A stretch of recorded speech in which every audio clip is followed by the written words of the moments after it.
when thinking about my twin. That was the moment 21-year-old Tanner Cook, a YouTube prankster, came face to face with death. In 2022, Cook had become a YouTube sensation with the channel Classified Goons, where he and his crew filmed confrontational pranks. With only a slap on the wrist each time, he kept going, until the day he messed with a man who had nothing left to lose. What? Hey, quit thinking about my twinkle. What's that mean? Hey, quit thinking about my twinkle. No. Hey, quit thinking about my twinkle. Get out of my face and call house then. Stop. Hey, quit thinking about my twinkle. Stop.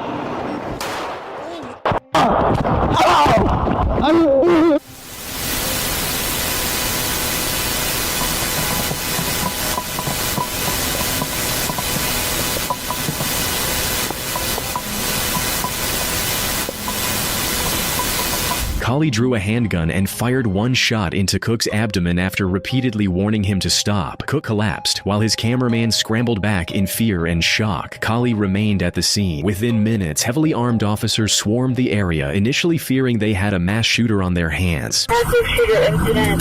Call unit. 21-year-old male is believed in. Get out of your face! Get out of the way! Hey! Secure the firearm! I got you, Jordan. Police took Collie into custody. Cook was rushed to the hospital where surgeons removed his gallbladder. Critical condition, life-threatening but stable. That's why you don't go scootering for people. Cook lived. Coley was charged with aggravated malicious wounding, use of a firearm in a felony, and discharging a firearm in an occupied building. Cook, however, seemed to have learnt nothing. He resumed his pranks soon after leaving the hospital. People like drama-driven content. People don't have the best reaction. I got shot. It looked like I was being a little aggressive, but that wasn't, my intention. I don't regret any of the pranks on my channel. If you don't like it, you don't gotta watch it. It's as simple as that. And regardless of the outcome, the jury's the jury, and we totally respect how our law plays out, and this was the outcome today, and we respect that. Let's go. Just real quick.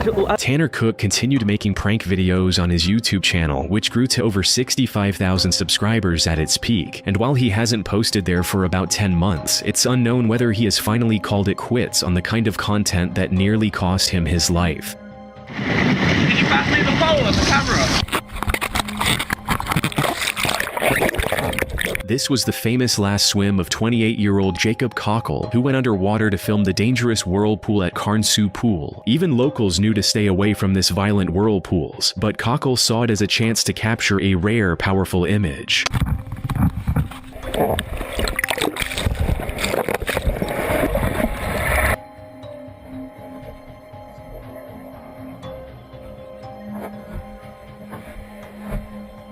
For more than 30 minutes, everything looked fine. Cockle circled the whirlpool, collecting footage, even donning a horsehead mask at one point. It was a reckless stunt, but light work for a strong swimmer like him.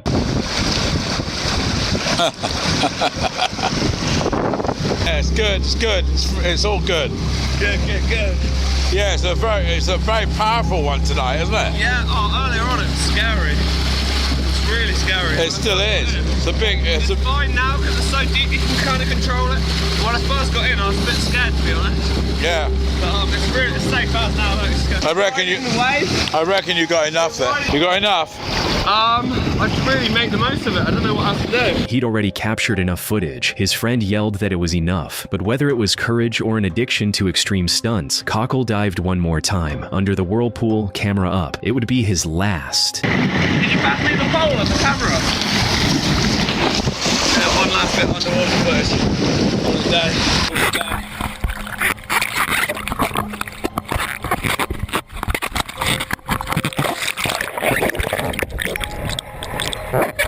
It's unclear exactly how it happened, only that Jacob didn't surface. After too long underwater, his friend panicked and ran for help. When they returned, Jacob was floating face down, his camera gear drifting nearby. Rescuers pulled him out and airlifted him to the hospital, but it was too late. He was pronounced dead that evening. The coroner ruled it a tragic drowning. Experts argue that in chasing one more shot, Cockle was pulled across the sheer into Carnsou Pool's core, where the down current held him long enough to drown. In the days that followed, friends in Cornwall's surf community mourned a gifted photographer who lived on the edge for the perfect frame, but for Jacob Cockle, the whirlpool he meant to capture became his final image.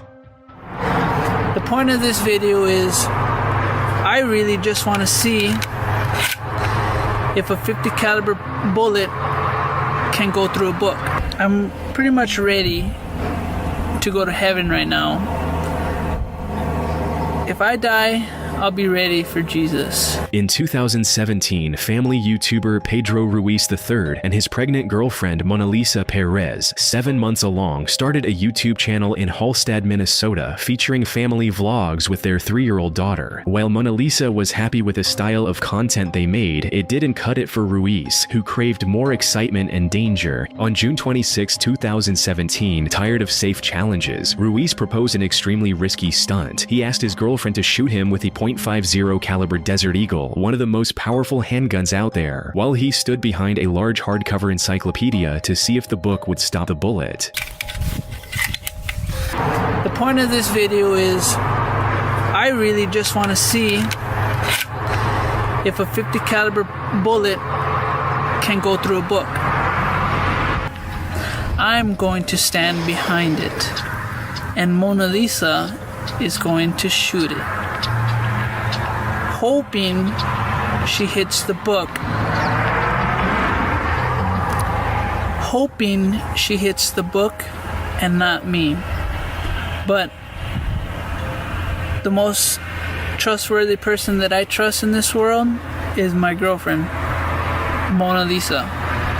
So if I'm gonna die, I'm pretty much ready to go to heaven right now.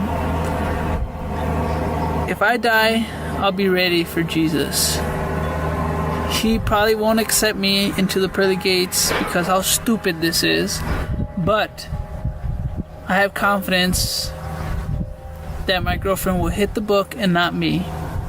Let's do it. It was the most reckless idea yet in their 3-month YouTube journey, but they tested it first by shooting only the book, with no one behind it, and surprisingly, the bullet didn't penetrate. When it came time to replicate the stunt with Ruiz behind the book, Mona Lisa hesitated repeatedly. Ruiz persisted and convinced her. Unlike the initial test, which was fired from farther away, reducing bullet velocity, the real attempt was from about 1 foot away to avoid missing. She didn't miss. The book didn't stop the round. It passed through and killed him instantly as 2 cameras recorded. Police arrested Mona Lisa at the scene and charged her with second-degree manslaughter. In December 2017, she pleaded guilty. In March 2018, she was sentenced to 180 days in jail, 10 years probation, a lifetime firearm ban, and a prohibition on profiting from the footage. Ruiz did achieve virality, but at the highest possible cost.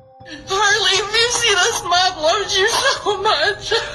I'm tired of holding on. I want you home. This is the mother of 14-year-old YouTuber Harley Dilley pleading for her missing son to come home if he ever sees the footage. What she didn't know at that moment was that her son had died in a way too painful to imagine. The story begins on December 20th, 2019 in Port Clinton, Ohio. 14-year-old Harley walked to school, but this wasn't a typical morning. It was the last day before Christmas break. A hectic day Harley wanted no part of. For a boy like Harley, who lived with autism and sensory processing challenges, changes to routine could be overwhelming, and a final day in school before Christmas offers exactly that. He begged his mom to let him stay home, but she refused and sent him to school. He never arrived, and he never came back home. What followed was a 3-week mystery that gripped and horrified the town. Street surveillance video captured Harley walking towards school that morning, but he did not show up at school. The school, which should have notified his family when he was absent, did not. It took another 41 hours of Harley not coming home, spanning a full night, before his parents contacted the police. An unusually long delay given Harley's special needs. His parents' excuse was that Harley had spent the previous Friday night at a friend's house, so they thought he had done the same once more. Search efforts began immediately. Drones, K9 units, and volunteers combed fields and the lake shore. For weeks, there was no trace. Rumors spread, abduction, a runaway, even suspicion toward his parents. Over the delay in reporting, online speculation grew, fueled in part by an old resurfaced YouTube clip showing Harley after a dispute with his mother in 2018 about his broken laptop, which she refused to pay to repair, an incident that ended with him locked out in the cold. Hey guys, what's up?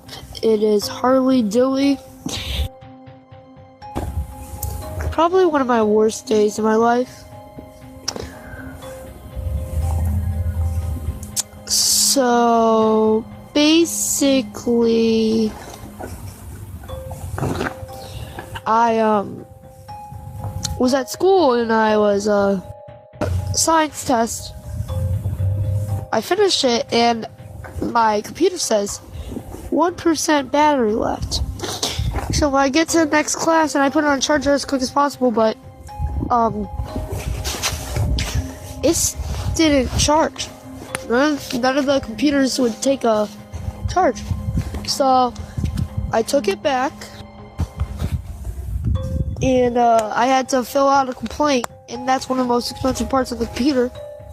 And my mom said she's not paying anything. That's when I got home. So then my mom wanted me to go with her to go get a friend, and I said I don't want to. I have work to do, so I want to go home and stay. So she said no. We argued for about a good 5 minutes. And then she snapped.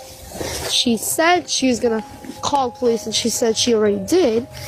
And she said, who do you think that first call was to? And she said it was the police, but I knew it wasn't. So she lied to me to get me scared. And she locked me out of the house. So right now I'm outside. Yep, the house is locked. It is 3:30. I haven't ate anything, and I still haven't even got to get my work done. My mom's gone. She won't answer the phone. So right now I'm alone outside. It was a routine mother-son discipline issue. She was correcting him for talking back, but people took it the wrong way, labeling it evidence of frequent abuse. Some even claimed she intentionally kicked him out that day. The accusations went viral and devastated Harley's mother, who had to endure them while still hoping her son would be found safe. Stop bashing my family! Harley, please come home! Please come home! Let him go! Please! I want him home! I'm tired of crying! I'm tired of being strong when I can't be! You guys are such monsters! I can't believe that you would be like this to a family that's not got their son! He is my son! I love him! And I want him home! Let him go if you have him! Let our family move on! Please! Harley, if you see this, Mom loves you so much! I'm tired of holding on! I want you home! On January 13th, 2020, the breakthrough finally came when investigators narrowed their search. Just across the street from Harley's home stood a vacant house. Officers forced entry. In a bedroom near the chimney, they found Harley's coat and glasses. At first, they hoped for a rescue. Then came the worst discovery. Using a camera down the chimney flue, likely where his clothes had been dropped, they saw him. He was trapped upright in a shaft barely 9 by 13 inches, wedged partway down with his arms pinned. He had most likely suffocated within hours of entering. Police concluded Harley had climbed a metal TV antenna close to the building, reached the roof, and tried to enter the vacant house through the chimney, perhaps seeking shelter, hiding, or simply curious. Inside, the flue narrowed. He dropped his coat and glasses to make space, slid down, and became stuck. Unable to move or breathe, he died there, alone, within shouting distance of his home. Rumors surged again, claims that his parents had locked him out or forced him to seek shelter in the chimney, but police relied on facts, not rumors. The coroner's autopsy was clear. Harley suffered compressive asphyxia, accidental, no trauma, no signs of struggle, and the vacant house showed no forced entry beyond the officers. The community mourned. Harley's death became a cautionary tale, not of murder, but of a boy trying to enter a house the wrong way. The pain of his loss, and the lingering suspicion of his parents, whom some locals still view as responsible, still haunts Port Clinton to this day. I don't care how much time I have. I can die today. Death is coming. It's only fearful if it comes and you're not ready yet. This was 37-year-old George Plitt Jr., fitness star, motivational speaker, model, trainer, TV personality, medal-winning wrestler, former U.S. Army Ranger, the ultimate all-rounder. He rose to fame on the reality series Workout and had a near-perfect career until January 2015, when tragedy struck during a shoot on train tracks in California for an energy drink commercial. On January 17, 2015, 2016, Plitt was filming an energy drink commercial near the Metrolink tracks in Burbank with 2 crew members. Witnesses who saw him said he ran ahead of a southbound train wanting to outrun the train. The train engineer, spotting Plitt doing something extremely risky, sounded the horn and began braking, but despite slowing, the train still approached at high speed. Plitt, who was human, not superhuman at the end of the day, couldn't get clear in time. Plitt was struck and died instantly at the age of 37. Police ruled out Plitt offing himself. Train video showed him running between the rails as the locomotive closed in. While the crew denied he was trying to outrun the train, detectives suggested he may have misjudged which track the train was on. To make matters worse, the crew had no filming permit, no charges were filed, and his death was ruled a tragic accident. In the end, the pursuit of the perfect shot cost him everything. С днем рождения! This was the last video 57-year-old Norwegian YouTuber Rathje Ekhoff would post to his channel. Rathje, popularly known by his channel name, Upheader, uploaded it on his 57th birthday with the title, "I am not dead, I am 57 today," a chilling line in hindsight, as he died just 5 days later.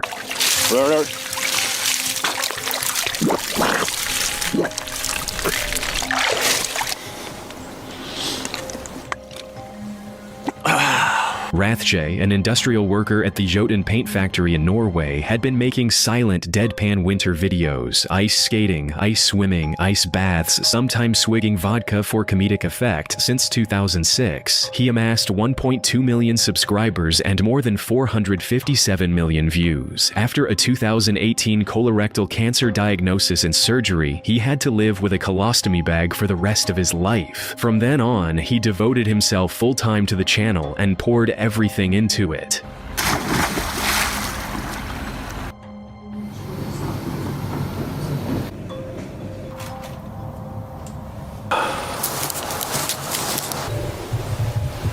His new health reality was a major change, enough to depress anyone, but Rathje focused on his wife, Tove, their child, and YouTube, which helped take his mind off things. That worked for a long time, until November 26, 2021, 4 days after his birthday, when tragedy struck while he was filming an icy dip video at Jakobs Dam, west of Kongsberg, Norway. Rathje had cut a hole in the ice and started recording when he slipped, fell in, and became trapped, unable to pull himself out as the ice kept breaking beneath him. A passerby heard his cries and called authorities. Divers arrived and pulled him from the water, and he was flown to a hospital in Oslo. The next day, at just 57, he was gone. Police confirmed there was no foul play, just a tragic accident. His subscribers grew from 1.2 million to 1.4 million as fans mourned, knowing that birthday video would be the last time they'd see Upheader, a cult favorite across Norway and beyond. If there's any solace for his family and fans, it's that Rathje died doing something he loved,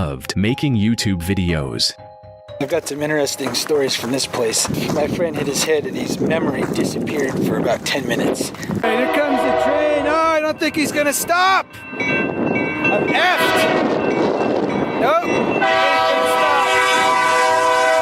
This was the final video posted by the internet's most famous train hopper, James William Stobbe, known worldwide as Stobe the Hobo, before his very tragic demise. Stobbe was a popular YouTuber and fan favorite. His videos captured the dangerous, romantic allure of America's rails, taking viewers through daring rides, risky challenges, and scenes most would never attempt themselves. His audiences lived the adventure through him, and by 2017, he had amassed over 11,000 subscribers on YouTube. Stobbe's art was built on trespass, no permits, no safety crews. Every video was a gamble, but it all soon fell apart. On November 6, 2017, he uploaded what no one knew would be his final film. 2 days later, in Baltimore, while shooting near active Amtrak lines, tragedy struck. Accounts differ. Some say a backpack strap snagged on a passing train. Others say he fell from a bridge while filming. But the outcome was the same. Stobbe was dragged to his death by the train he loved. Baltimore police ruled it a train accident. No foul play, no charges. At just 33, Stobbe was no more. Fans learned days later as word spread through railfan circles and the news. His once niche channel surged from 11,000 subscribers in life to over 60,000 soon after. His legend grew, even as the man himself was gone. If he does stop, I am gonna make it. Please stop. Stop, you asshole.